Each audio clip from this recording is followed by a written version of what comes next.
Hi everyone, my name is Victoria Lynn and I'm a clean fiction author, and my book, The Lost Rose, is coming out really soon. This book means so much to me. So I started writing this book 14 years ago when I finished writing this book 14 years ago. I started it probably 15 or 16 years ago when I was about 12 or 13. This story meant so much to me. It was a book that represented everything that I wanted to see in fiction and couldn't find, and so I decided to write it for myself. This book was never intended to be out in the world. I wrote it for myself first and foremost because it was something that I enjoyed, and I wanted to hear a story about a lost princess rescued by a knight.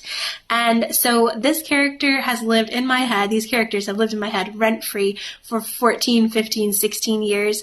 And now 14 years later, after finishing that first draft, the Lord worked it all together that this ended up fitting into book 3 of my 5-book series. And now I got to re-explore this world, redefine it, reshape it, and create something new and bold and exciting that is totally inspired by that original story, but has taken on its own flavor and themes over the course of time. The Lost Rose is a story that is filled with so much hope. I kept coming back around to what the theme of the story was, and about 6 chapters in, I still was trying to figure out what it was, and then it hit me all at once. Hope.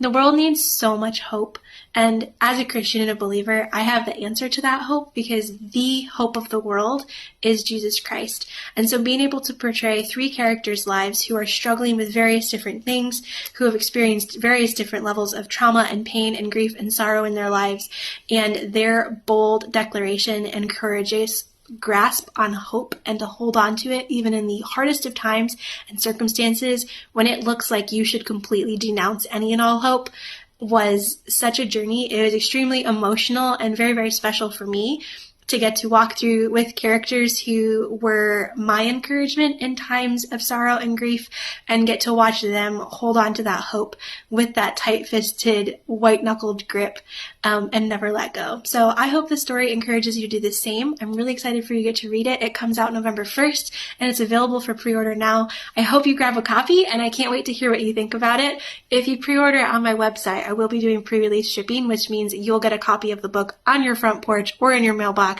long before release date. So if that interests you, just so you know, that's an option. But I cannot wait to share this story with you. Like I said, it has lived in my head for so many years. So to finally have it on paper and get to send it out to you guys is mind-blowing.